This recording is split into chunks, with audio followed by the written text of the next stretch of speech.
one of the challenges that they face is that they feel like that they can't find the path from where they are in life now to the place that they hope they can be.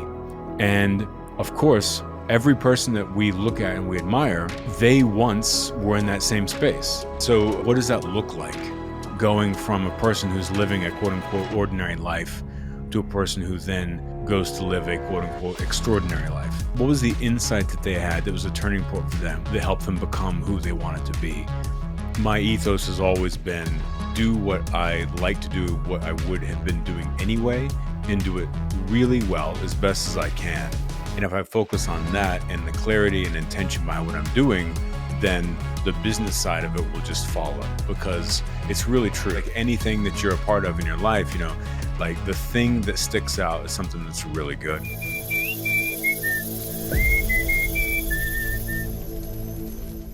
Hi, everybody, and welcome back to the Blue Morpho Podcast. I'm your host, Hamilton Souther, and today we have the very famous Cory Allen on the show with us. And I'm excited to have Cory here because he and I have been friends for a long time, both in different spiritual circles, and talk on a regular basis about just what's going on. And so it's a pleasure to have Cory here. Cory, thank you so much for being on the show with us. Thank you for being here. And for me, and also, I'm glad that I got this new thing in all my contracts where I people have to legally refer to me as the very famous Cory Allen. Well, you found me out. Guys, it was a plug. It was a corporate plug. There's no other title. He didn't even use a title. It says C at the bottom of my screen. I'm like, well, what am I going to say? I'm going to say about the extremely famous Cory Allen is here today. But Cory, so we met going to a consciousness retreat a long time ago, and talked about spirituality as we were both at different phases in our career. Now 10 plus years ago, and I want to just hear a little bit about what you've been doing, writing about, thinking about. Let's get into that. Yeah, sure. So first off, wow, man, 10 years, that's crazy. Yeah, I remember whenever we met up there that we just by chance were put in the same vehicle. Remember? It was Oh yeah. Meet this guy. There's going to be this guy named Hamilton at the airport, and you guys will run into each other and then drive together for 2 hours or whatever from the airport. So that was a great way to meet, is like just getting locked into a aluminum rectangle for 2 hours, It was an incredible way to meet. It gave us a chance to discuss, the horizons, looking at a horizon and trying to suss out what we were really getting ourselves into. We both had no clue what it was, but it was a consciousness retreat about, kind of next phases. And we all found out that we were all going in our own, but also different directions on that retreat, which was powerful. And you came back and started a number of things. You had a podcast, an author, writing books, meditation, teacher. You were leading a bunch of that. And where did kind of all of that head? Yeah, I mean, basically, I think in the beginning, like 10 years ago, I was doing the things that I liked doing. So I just started, that's sort of my, as far as being an entrepreneur in that aspect of what I was doing. So I was doing all those things for a living. Like, my ethos has always been do what I like to do, what I would have been doing anyway, and do it really well as best as I can. And if I focus on that and the clarity and intention behind what I'm doing, then the business side of it will just follow, because it's really true. It's like, there's no amount of marketing. Well, we're like, this just goes into a business podcast. No, but no amount of marketing.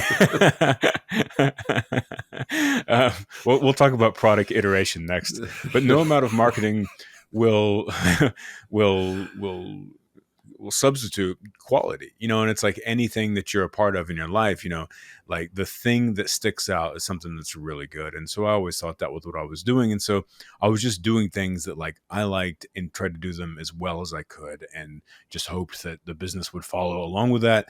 And it did, and so over that period of time, it was the last 10 years was a long period of understanding what it was that not only that I like to do, but what was I actually good at, and then what did I really want to do, and then how to continue to shape that and direct it towards where I would be most effective, and ultimately that ended up being, of course, as you said, doing a podcast, And then as time has gone on, I've really shaved that down mainly to doing a podcast and writing, and I do, other things as well. But as far as in the main public eye of my work, that's what I do now. And um, I will say that it's interesting on that journey that, like, I thought I knew what the trajectory was going to be or what it should be. But when you're doing anything, it's like being revealed to you the truth about what you're doing as you're doing it. And so you then understand yourself more deeply as you do the thing. And it's the only way to get to that place is you have to experience the process of doing whatever it is that you think you should be doing. And through that experience, you then learn, like, oh, actually, this isn't really what I wanted, or I need to do this differently, or I'm doing this because this is what I need. Like all the teaching or the talking or whatever it is, it's like I need all this shit to understand myself and to integrate and figure out, like, who am I? What am I about? And so all of that really did culminate, and I think the outcome was turned into something completely different than I would have ever imagined. What's it like being a writer in today's day and age? Like, when I was growing up, it was all about, like, publishing deals. Very few people were writers. Then came along like the big print on demand disrupt to everything, and anyone could be a writer. What was it like to break into the writing scene and ultimately take that to social? Yeah, pretty easy. It's like it's like I did everything. I think that you need to, if I'm giving like advice to someone who wants to be a writer, let's put it that way, like you have to put in the reps. You have to, like, get in there, and you have to be consistent. And just, if it's not something like any discipline that you're doing, if it's not something that you're doing every day, then it's going to be really hard to get good at it, because you have to just immerse yourself into the process to understand it on an incredibly deep level, and to continue understanding it and understanding yourself. And I think that one of the biggest things that was, that hit me whenever I first started my writing my first book, was that I didn't have any idea what I thought about anything.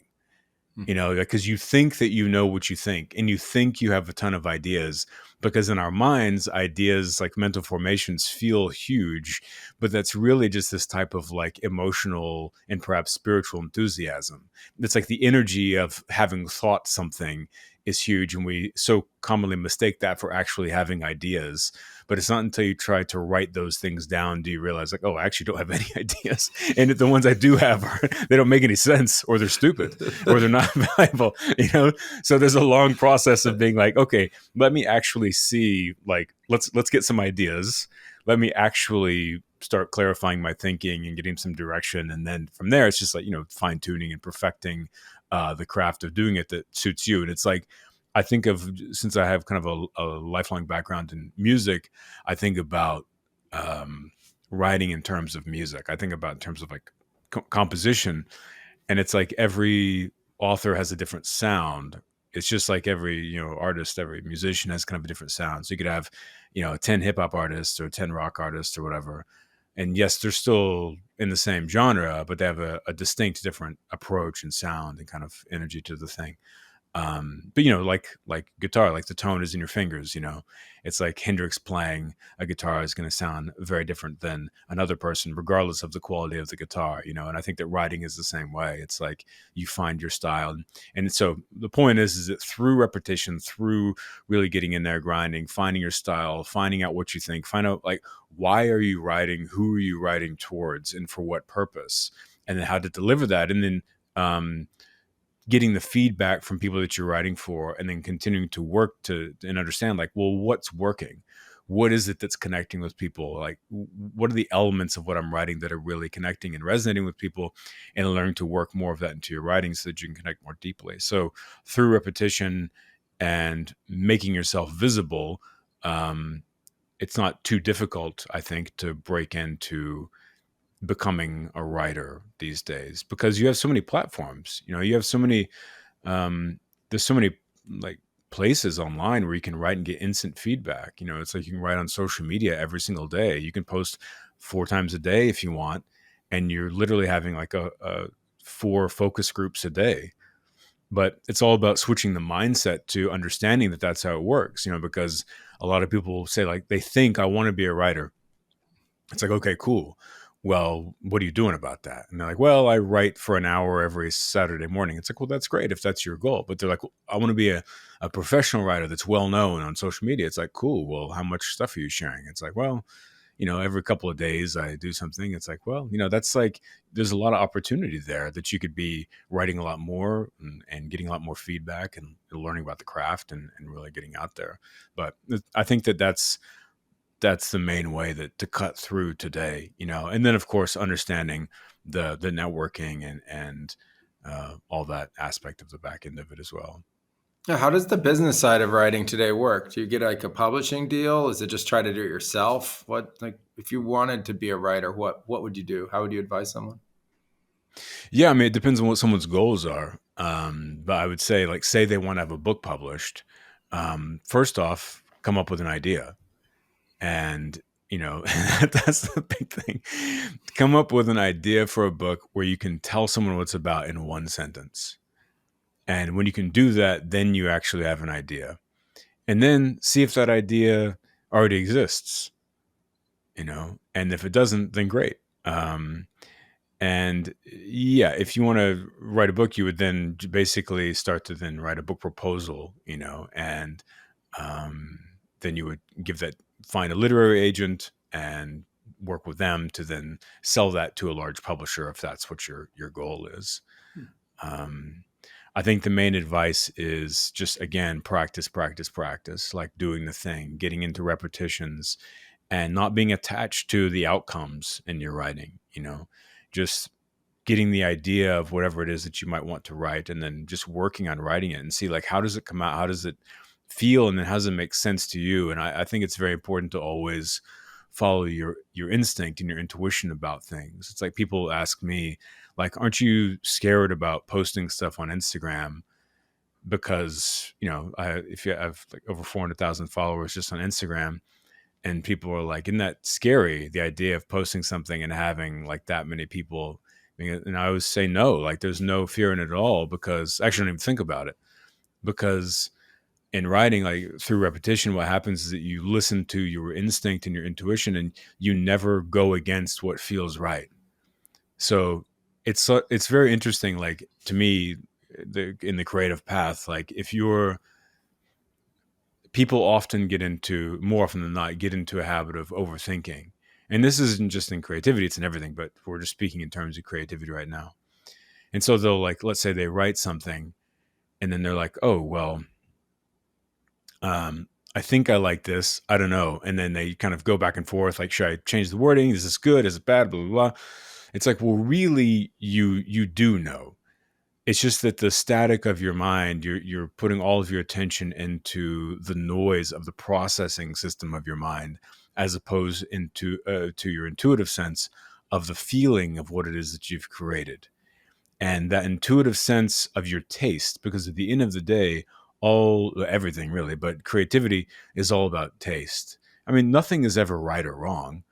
It's all about what feels right to you, what makes sense to you. Like, is that something that you want to see come into the world, right? And just querying that sense is like, it's like tasting food. I've heard it, I didn't come up with that, but I heard it described that way one time and I really liked it. It's like you taste something, you just know if it's good or bad. You don't like have taste escargot for the first time. You're like, let me chew on this for 30 minutes and see if I like this or not. It's like you either like a snail and you eat it or you spit it out. It's like there's just two options. You're like, no, I'm gonna set this on the desk and I'm gonna come back and chew on it for a few more hours tomorrow as well and see if I like it or not. It's like, no, there's, because it hits you in this intuitive sense of like, boom, feels good, feels right, or it feels wrong.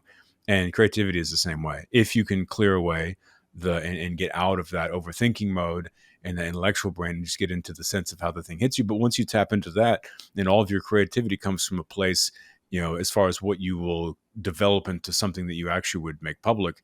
It's like, yeah, well, it's bulletproof. It feels right. So there's no questions. So of course you just, it's easy to make things public that way. Yeah. How has your spiritual practice fundamentally affected your creative practices? Yeah, I don't have a spiritual practice anymore. No, I'm just joking. Yeah, it's huge, man. It's everything. I mean, it's like you know, I think that I've meditated for over 25 years at this point, and I wouldn't any of the creative things I've done wouldn't be possible without that. These certainly wouldn't exist in the same way. You know, I think that meditation, in my experience anyway, it makes the membrane between the subconscious and the conscious mind a bit more thin. The arising symbolic mental formations that come into your consciousness that you then integrate or turn into a thought or to something that becomes meaningful. That stuff can pass through a lot easier, or should I say, perhaps you can see it from the witness mind with a lot more clarity through meditation. And also, of course, you know, without meditation, your mind is essentially like the untended garden where you have all of the fragments of everything you've experienced in your timeline up until the moment that you begin doing, looking inward. It's all there. It's all overgrown. It's wild. And that's why whenever people, for the first time, they try and meditate or they even sit in silence, they do isolation tank, they come down to blue Morpho, whatever it is, they see inward one time and it really freaks them out because they're like, it's chaos in there. It's like, it's tons of thoughts. Everything's going in different directions. It's all wild. And that's typically whenever people think, oh, well, I'm not the type of person that should be looking inward. I'm not the type of person because look at what I just saw. But that's an interesting misapprehension because that first view into your inner life is the most important step in your path. It's opening the door, right? From there, and that's when you see the untended garden. That's like, well, of course it's overgrown. But now that you're there, then the work begins to, tend that garden, to pull out the weeds, to nurture the flowers, cut the grass, et cetera, et cetera. And then in time, you then work through everything that you've accumulated up until that point. Then you have a clearer playing field to work with. And of course, as long as we're living, there's going to be new things coming into us that will create things we need to work with, in a landscape. But by clearing that out, all of the chatter and the noise and the distraction, all that stuff you're able to let go of it. And in terms of creativity, that's a huge gift because you don't have to battle with that stuff while you're seeking for clarity and thought about what it is that you're creating or why that you're creating something. Yeah, over the last 20 years, I focus my practice mostly on plant medicine and the accompanying practice associated with that. And I've talked before about sort of like what we see as the ego in the space and things, and people trying to accelerate their development through those practices. But what really hit me over the years now is that like I see that a lot of people are just reacting to ego through the nature of the practice and not getting past that first look inward and actually going deeper than that. It seems like there's a lot of, reaction to it and stories that come out of it that represent a lot of just the freak out state of that first look. And, I wondered on the Eastern philosophical path, like, why is it lifelong? Why do they talk about it that way? What is that? Because when you're younger and doing this, you don't have a frame of reference. You're like, oh, I meditated for the last 2 years or the last 5 years, but you're not 20, 25 years into it, to even know. And I think one of the big things that I've come away with in the last years of my practice is just telling people like, hey, let's not react to this experience. Let's actually just go into a meditative inward state. Let the ego chill out completely relax into the plant medicine, not react to it. It's not some huge hero journey. There's no hero here. We're just having an experience and we're looking deeper into our consciousness and trying to bring some meaning to our overall experience. And I found that it's actually allowing people, a much deeper experience than going into that like ego place and chaos. And it's also a lot more chill and it's a lot, it's more sustainable and relaxed, and that allows people to have a deeper experience. And so for me, it went from the early stages of like, what seemed like these really big experiences, and then learning how to navigate those and work with others, to now like just fundamentally a much deeper experience. And I have a lot more genuine appreciation for the depth of it and the chilled out nature and the centeredness that it can ultimately bring. And so I was wondering, in terms of meditation, I mean, for me, that was like a plant medicine arc. I wondered for you in meditation, what it was like going from, the first 5 years to 10, 15, 20, 25, et cetera. Yeah. So I think very similar. There's this spiritual enthusiasm I think that people have at the beginning, and whether it's for whatever the modality is, if it's or all of them together. And that's not a bad thing. It's a good thing. It's because you catch some glimpse, you hear a podcast, you read a book, you have an experience, something awakens your awareness towards the fact that more is available inside of you, more is available in this world than what you previously thought. And that's a very energizing insight to have. And so because of that, and as you said, most people are typically quite young whenever they have that experience in terms of full duration of life. Like, not as many people are having that experience at 95 as they are perhaps at 25. And so they're already youthful and full of energy, and they're ready to go. And also there's not a lot clogging up their lives at that time. They're not in the middle of like, well, I'm trying to make partner at the law firm and I got 2 mortgages, and also it's like they got a lot more space to think about shit, And so they get really pumped and they want to go all in. And so, because of that, it's like there's a lot of that enthusiasm, and it creates kind of some of the issues that you were talking about. But I really think they're almost like rites of passage. It's like, it's just kind of this period that you have to go through. And because you're so excited about it and everything, you kind of do all the things. And then eventually, whenever you start to get used to it and it kind of loses that initial kind of mysterious shininess a little bit, you can then get deeper into it, because you're actually dealing with what is, as opposed to what you hope there is. And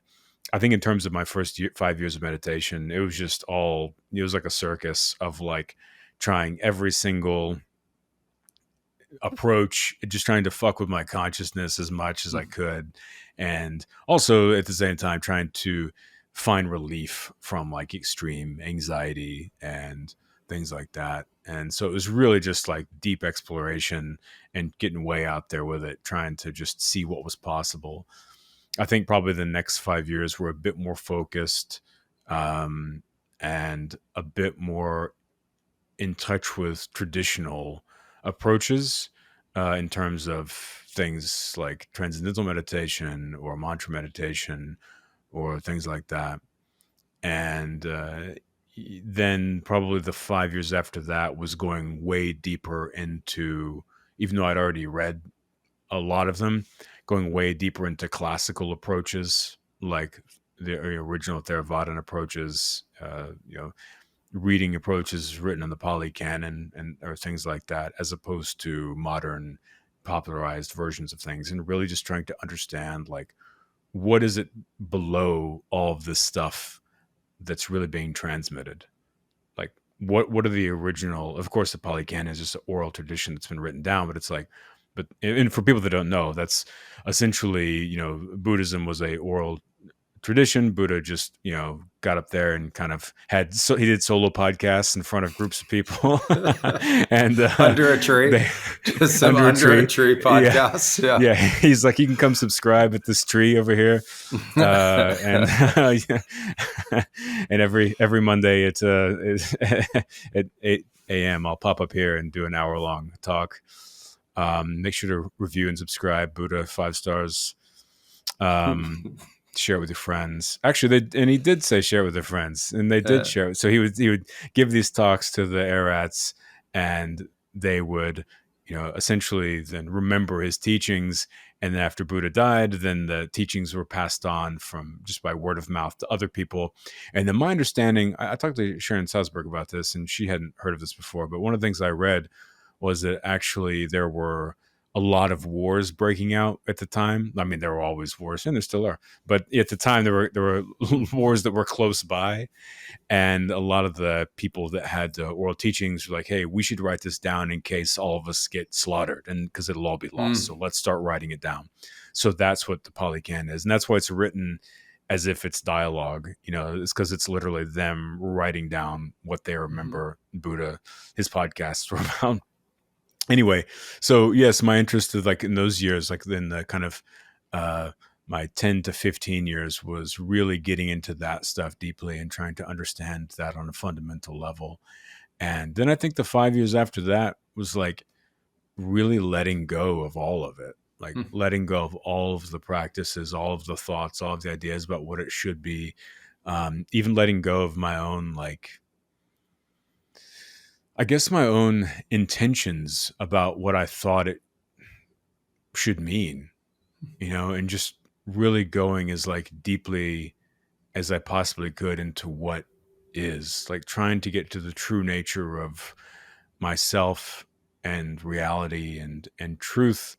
And I mean truth about like me, in a way like I hadn't before. And I spent a long time like was very dry meditations because I was just going like deep and deep and deep. And it's kind of like an afterglow of working with those original practices that I ended up just getting into these deep non-perceptual states during my meditation, meditating for several hours a day and really trying to just extinguish that flame of identity, because of course, we are who we are, but there's a projected sense of our identity and, the elements of our consciousness and who we think we are and who we think we have to be.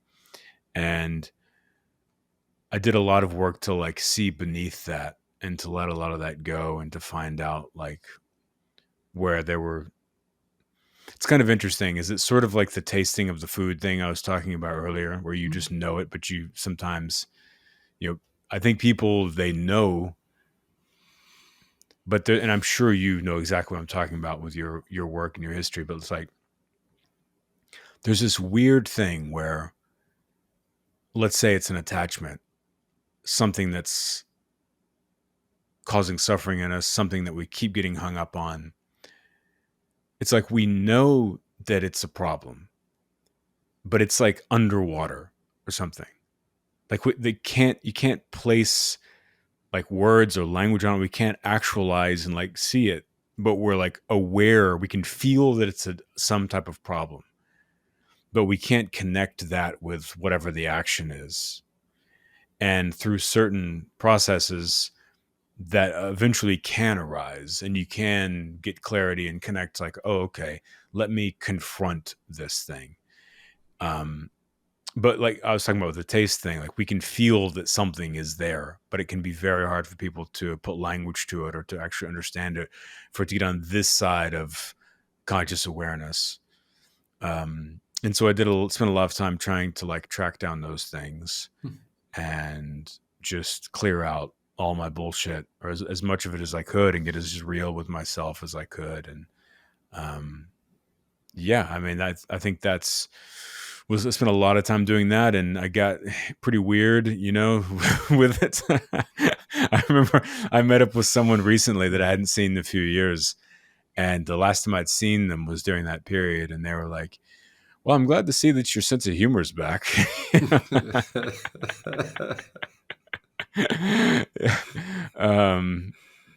Yeah. And so I think then in the subsequent 5 years after that, which would be the last 5 years,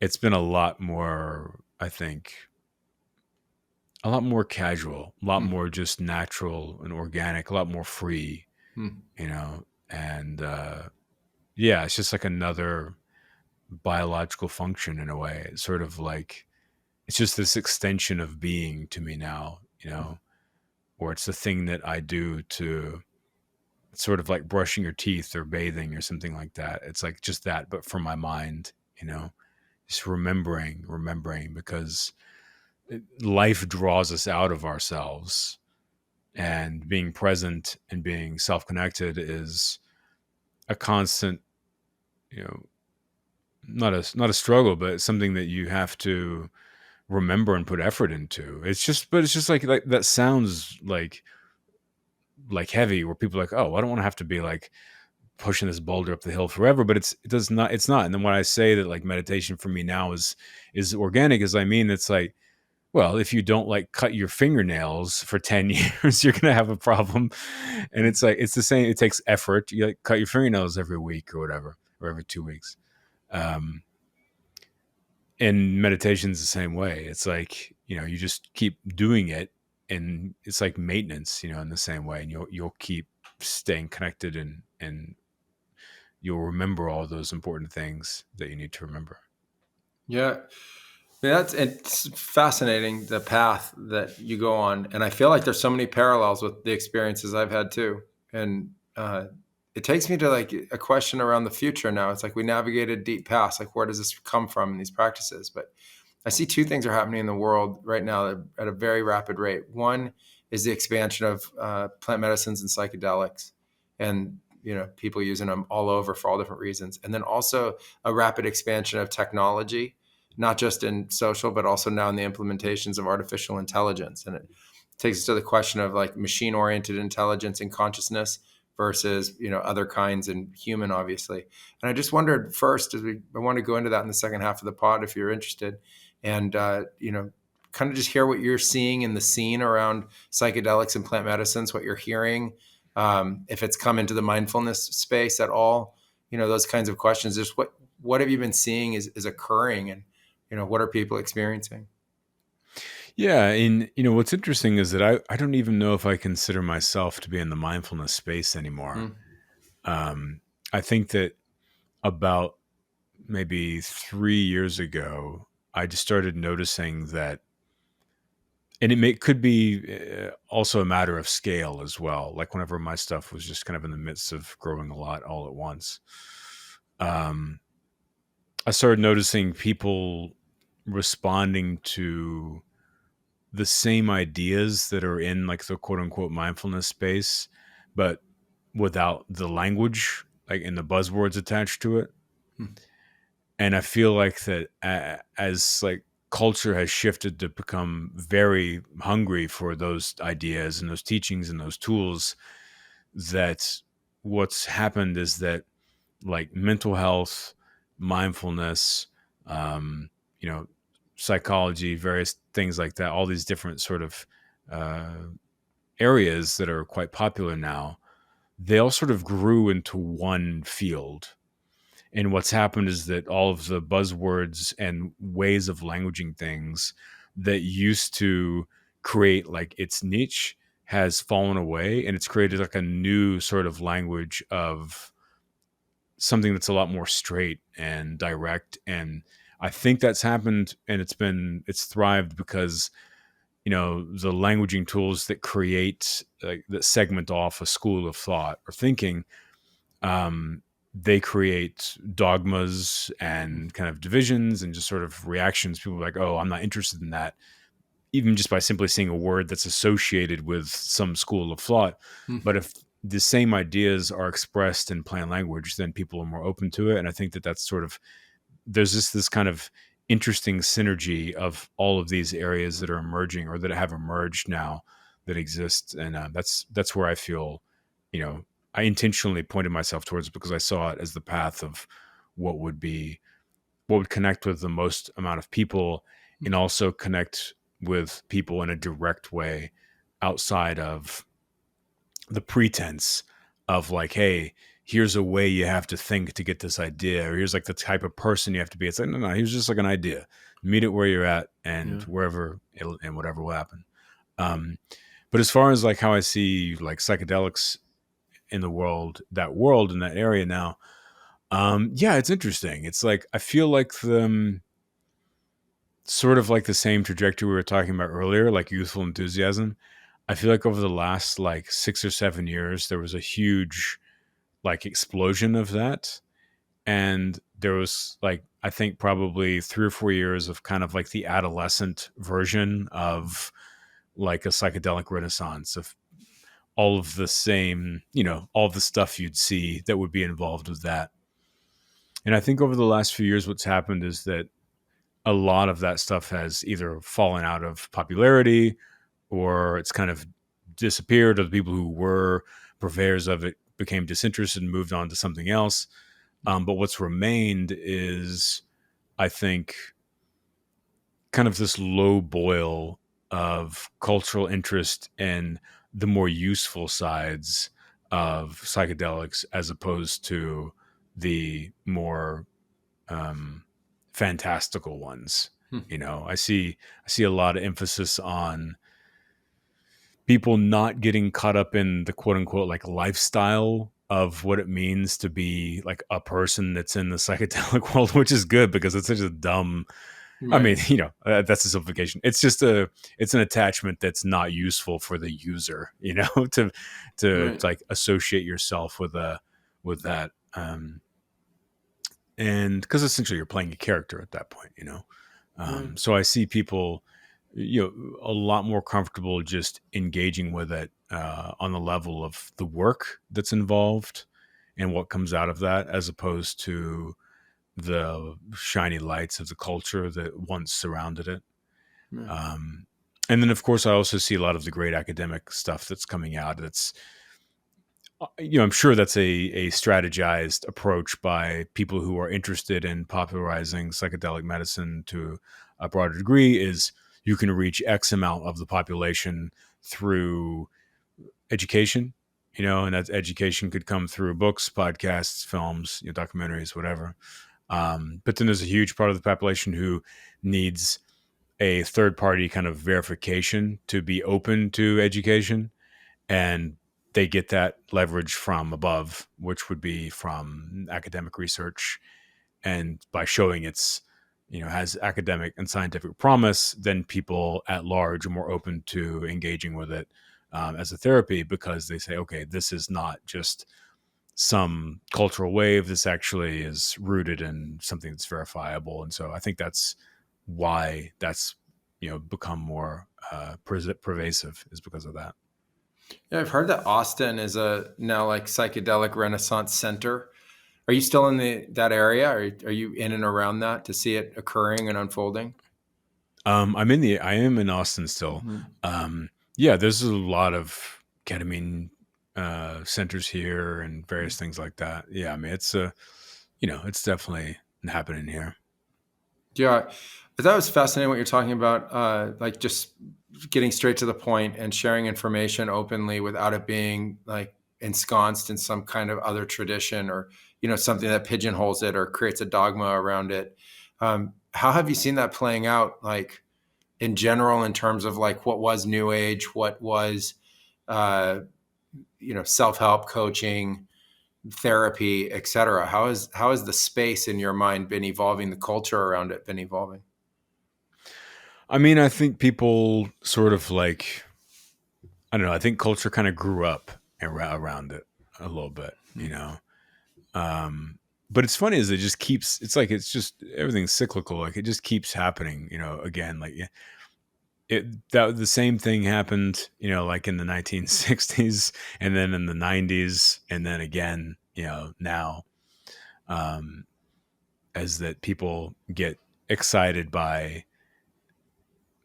psychedelics as like a lifestyle and an image, as opposed to the actual like work that's underneath all of that. And I've just seen a lot of that from whatever I happen to see. I've seen a lot of that fall away, so that it's not as it's not sensationalized like it was. There was a period of Hmm. time, I feel like, probably 5-6 years ago, where it was like the sensationalism was just like through the roof, where it actually made me, it's one of the reasons why I stopped talking about it and Hmm. things like that on podcasts or focusing on it, is because I realized like the space needed like to breathe a little bit, and needed a little bit, the space needed space. you know Hmm. it needed some space to breathe and go from kind of a boil to a simmer, and get those deep flavors going. And I think that's kind of where we're at now. Yeah, I mean, fundamentally, I don't think that the psychedelics accelerate path at all. I think that they accelerate experience. And so I've Yeah. noticed that they can help somebody have an experience that makes a lot of these other philosophies real, or bring into context these other ideas that would otherwise be invisible to our normal senses, like someone's energy, or chakras, or, energy centers, or, just how to get into the difficult parts of the subconscious that people are blocked from. And so it can like open up and make that real. But then after that, it's sort of left with like well, so what? If you don't do anything with it, it just, fades away into the patterns and habits of normal everyday life. And if you, do something with it, well, that's now practice, right? Now it's not just taking more psychedelics, it's actually doing something that helps that mature and grow in somebody over time. And that's why I've been seeing the different kind of meditative practices, ultimately come forth as a way of exploring deeper aspects of our consciousness. And it's not just, chasing the experiences that we can have in the altered state. And, it's good to hear that from your own experience, you're seeing the sensationalism wear off, because I don't fundamentally think there's anything sensational about it. Down here in the Amazon, plant medicines are medicines. No one's sensationalizing them in the streets. Like they're Right. medicines. Like if you need a medicine, you go get the medicine, you have the medicine. And there are those people who have the nature of practice. But I've been seeing a lot more people come with, in essence, a much more sober mindset about the plant medicines. And for me, that's been incredible to see. Yeah, amazing. Yeah, think about that. Like if in America, if people were like having like the ibuprofen festival, they're like, dude, it's so crazy. Have you? That was wild. The Dayquil one was nuts, man. Last year. Yeah. That's funny, man. How are you seeing technology, disrupt the space and writing? I mean, I've heard about, you know, people using now the AI tools and stuff like that, to write. Have you seen that it's in any way affecting the space, or people in your circles talking about it? Oh yeah, a lot of people are talking about it. Um, it hasn't affected anything. It hasn't fulfilled the fears that some people had about it at the beginning. Hmm. So, and also this goes to whether it's Mid-Journey or Dali or whatever, visual artists, whenever those things came out, there were a lot of them that were like, oh, this is going to erase, human artists and the whole et cetera, et cetera. And that of course hasn't happened. And I was never scared of that. Same thing with OpenAI and ChatGPT, as far as generating text. It's like there were people who were worried that their writing jobs would go away or that humans would be replaced by that. And I never had that worry because I got in there and I played with it whenever ChatGPT 3 came out just out of curiosity. And I immediately saw that it has no point of view, Hmm. and so the only thing that matters about creativity is point of view. It's like the all the other stuff is just vehicle. It's all just structure and scaffolding to get the point of view out into the world. And so if you don't have that, then you're not going to be creating any significant art. But as the conversation, I think, continued, then people who were using ChatGPT for writing learned, I think, its actual use that some people use it for, which is like idea generation. So trying to basically, if people need to have starting places for their writing, they can generate either a paragraph or a list of ideas or something, and just kind of help their minds start going and finding a jumping off point. Because I know a lot of people find it difficult to find jumping off points in their creativity, and I think that's served as that. And it's really, I think, menial tasks it has replaced. So writing, a description for, if you're a realtor and need a description for the website for some new house that's for sale, you're like, write a description, blah, blah, blah. It's like, oh, it's sunny, lots of windows, or whatever those things say, you know, um, stuff like that has been replaced, I think, with ChatGPT. But and it is interesting. I've heard people. I have, I have heard people say that they do use it for all of their social media writing. without like not even punching it up really, just literally generating like quotes.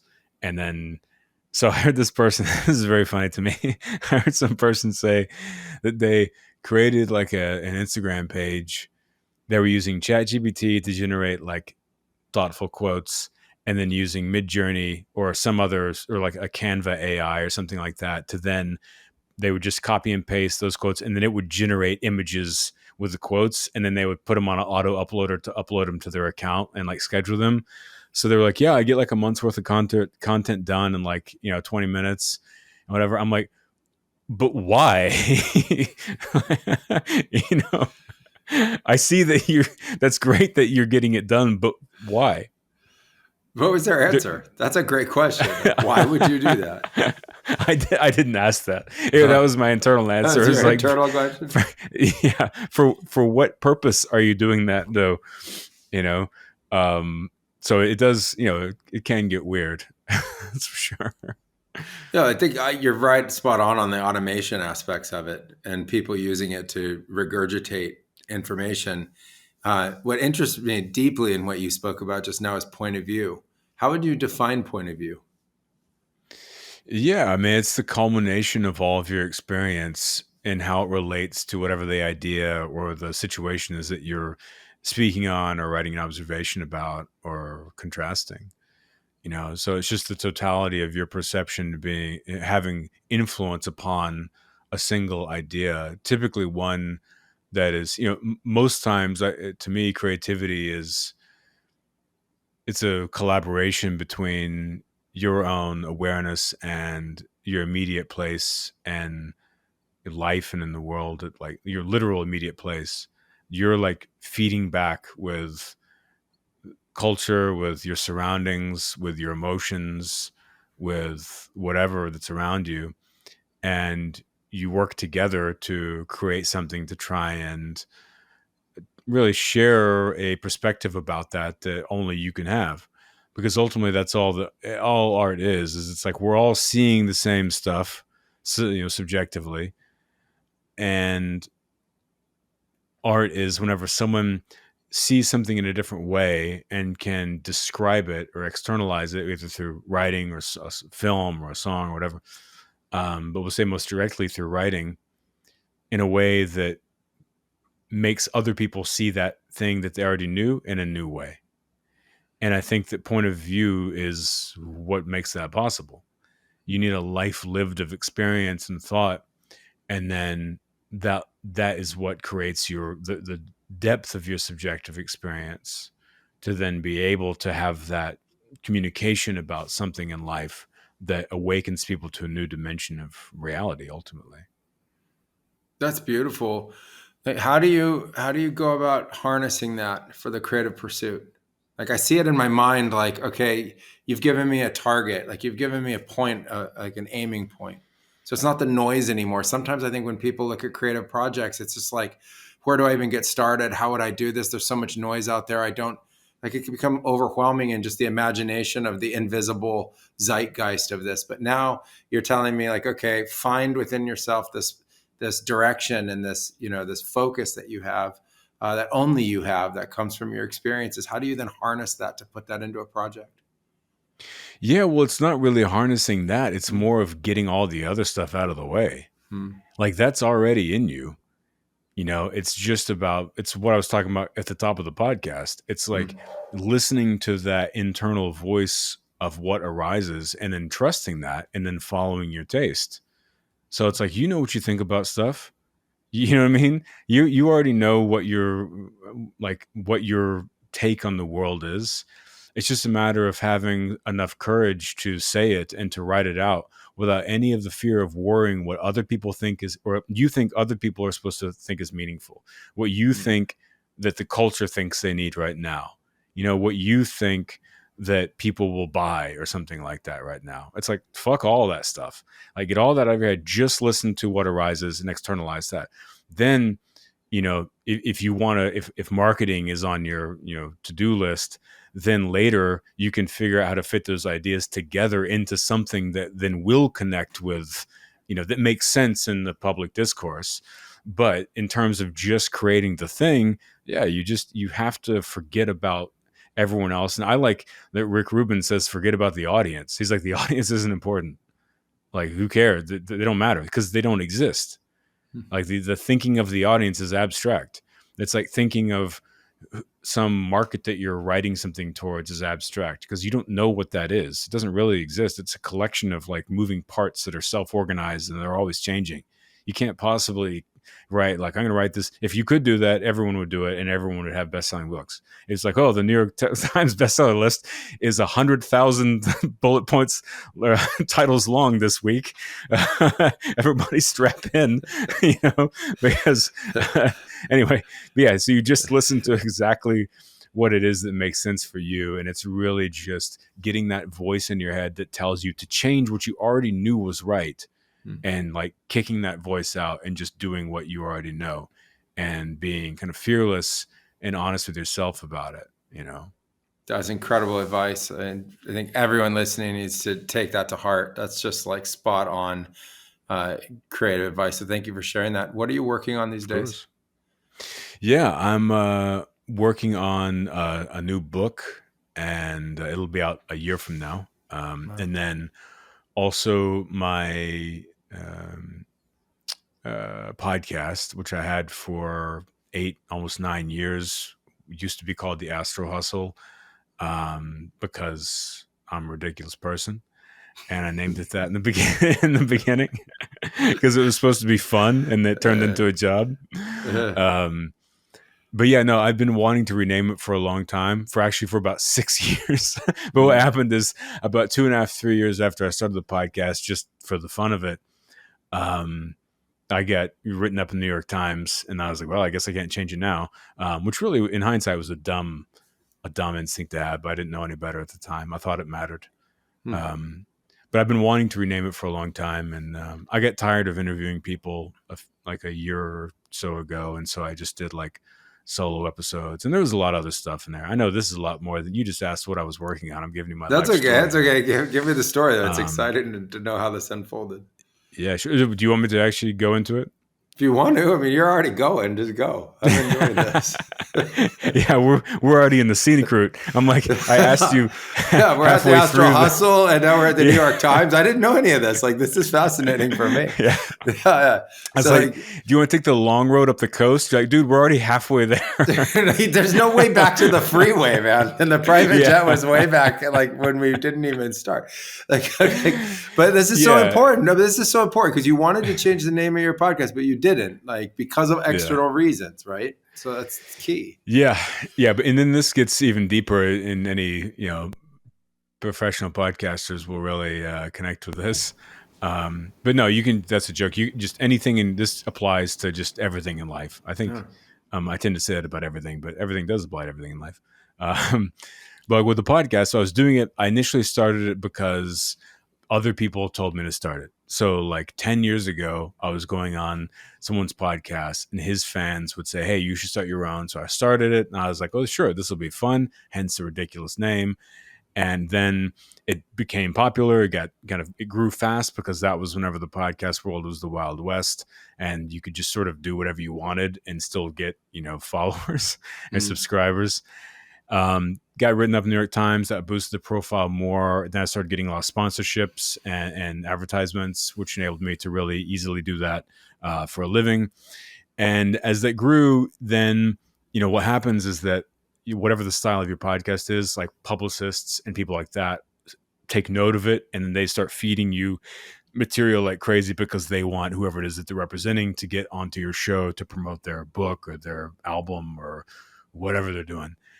And so what happened was that in the first probably 4 or 5 years of the podcast, I would seek out guests, and I would find who was interesting to me, and I would email them and say, hey, I have this podcast. Would you like to come on it? Blah, blah, blah. And that's how it worked then. But as the show grew, what started happening was that publicists started sending me, hey, would you like to talk to this person? And they would be someone who perhaps I thought would be either out of touch, or I would have never even considered asking, because I just wouldn't thought that they would be interested. And so I'm like, oh, hell yeah, get them on the show, get them on the show. And so what slowly happened, really, it was kind of like this weird 6-month period of like hyper growth, where all of a sudden it was just marketing people and publicists asking me like, you want this person, you want this person. And it became to where like there was so many where I was cherry picking, these guests from all these opportunities. So I stopped searching who I wanted to have on the show, and I just started picking the people that were offered to me. And so then I did the show because it's easier, I mean, it's just way easier than that, because it's already a yes. Like they're asking like, hey, they want to come on. Will you say yes? Instead of me reaching out to someone and hoping that they say yes. Yeah. And so it's just easier. So I'm like, oh, they're interesting. And then I did the show that way for several years, I don't know, 4 years, all through COVID and everything. And prior to that. And then it just started I started noticing that my attention was really drifting while I was doing the podcasts. Normally in the early days, especially, I was like lasered in, like pure presence. Everything was mattered about the conversation. And I found myself just kind of being less interested. And then I started asking myself questions of like, why am I less interested? And then I started asking myself like, well, I don't like the idea of just ultimately selling advertising. It's like, I'm just going to be this voice, like offering products to pay for these conversations. And it's sort of hitting me of like, also the podcast advertising industry is really weird, and it's gotten even more gross and weird over the last couple of years. Like, for example, people don't know this, but one of the nice new things that you'll find in some advertisements is that some companies want you to use essentially like a cookie, a tracking pixel that is an audio. And so normally if you visit a website, whatever website you visit, they can tell what your IP address is, which basically tells them where you're located, and it tells them what type of browser you're using, and some other, if you offer other user agent info, they can learn a lot more about you as well. That's why we have the little reject cookies, because it's saying, hey, just take what you have to take for me to access this website, not all my, preferences. So there's a technology that some evil company made that basically you can insert an audio version of that. So advertisements, a lot of advertisers started saying you have to, in order for us to advertise on your podcast, you have to insert this tracking pixel into the audio so that we get information. We want to close the loop on sales. So their pitch is that they can tell exactly what customers are coming from you, where they're coming from, and if they're going through your website to make purchases. But ultimately what they're doing is they're taking your entire audience. If you have 100,000 listeners, they're taking 100,000 IP addresses of all of their location, how they're using the internet, and maybe more preferences. And so I was like, I refuse to do that. I refuse to be a part of that, because like that's just as evil as cookies were. But it's just that those little cookie pop-up things only happened in the last few years because the public only became aware it was such a thing and it existed. And so changes are made. So now we're in this new territory where like this exists, but there aren't any, agreements around it because no one knows it exists yet. Wow. And that's been happening for like a year or two now, these tracking. Anyway, so I was just like, advertising this is gross. And I was thinking like, who's really in charge of this podcast? Like, what's happening here? What am I doing? I'm just accepting. And even though I'm accepting the guests that are coming from publicists, like they're still being curated by an industry that's trying to sell products and things. Like they're only reaching out to me, not because they like me. It's because they want to sell whatever the thing is that their client is trying to sell. And so I'm like, whose show is this? You know what I mean? Like, because it's like the industry of things, and the advertisers basically have this nice show and they've hired me to run it for them. That's what it started feeling like in this weird way. And I was like, all right, I got to just pump the brakes and all of that. And so I stopped doing advertising for a while, and I stopped having any guests on. And I just started doing solo podcasts because I was like, we're just going to reset and figure out what it is, why I'm doing this, you know, and why, if I want to keep doing it. And so I did the solo episodes for, I don't know, maybe 6 months or a year. And then it struck me, it hit me, no pun intended, that this premise and idea of like, I was trying to think of something, how can I provide something like really valuable to people who are listeners that's like, that's unusual, you know, something that you just can't get everywhere. And one of the things I see from just getting a bazillion DMs and messages and comments and stuff through social media is that people at large, like, they feel like one of the challenges that they face is that they feel like that they can't find the path from where they are in life now to the place that they hope they can be. And they don't feel that that's possible because they're used to what their life looks like today. And only because they're used to what that looks like do they think it might not be possible for them to get to where they want to go. And of course, every person that we look at and we admire, they once were in that same space. But over time, they found a path which grew and led them to getting to the place where they want to go, right?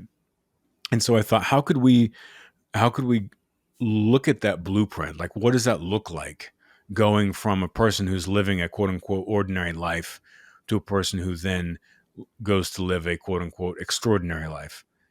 You know, not saying that, of course, every life is extraordinary, but you know what I mean. And so the show, I changed the name to "And That It Hit Me," which is essentially having people that I'm choosing, no publicists. I'm choosing all these guests.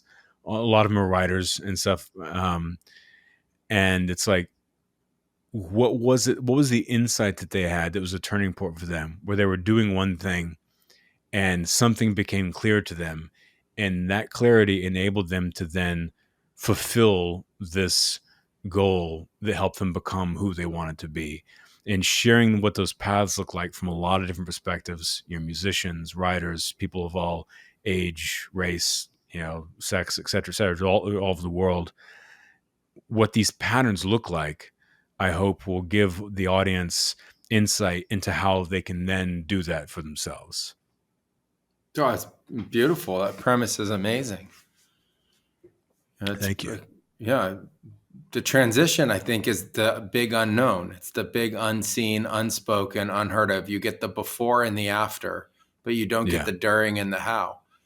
And there's probably a thread that will be pulled amongst all of them that will help others be able to make that leap themselves and ultimately embrace their own greatness. I think that's one of the hardest things in the oversaturated environment, is to figure out how you find your own greatness instead of just the endless comparison and the, you know, collective zeitgeist of social media and telling you how it is, but when you need to just find it on your own and get out there. So have you started the podcast yet? Is it going? It's going. Yeah. I have, I think, 5 episodes. I've been so fascinated by the stories that I'm releasing 2 a week now instead of 1 a week. So there'll be a lot faster than, than there were. Yeah. God, fantastic. How can people find you and find this and find your podcast? They can go to Hey Cory Allen on any social media. I'll be there. And then if they go to Cory-Allen.com, if they go to websites, that would be mine. Of course, on Spotify and Apple Podcasts, if you just type in my name, the podcast, and then it hit me, will pop up, and you can check that out there. Awesome. Everybody hit up Cory and DM him and listen to his podcast and tell him why you're interested. And this has been an amazing podcast. Cory, thanks so much for coming to the show and getting a chance to catch up again. I deeply appreciate it. And I'm sure everyone who listens to this is going to get just a wealth of knowledge from you. So thanks for sharing your wisdom and your teachings. Absolutely. Thank you for having me, man. It's great to see you again.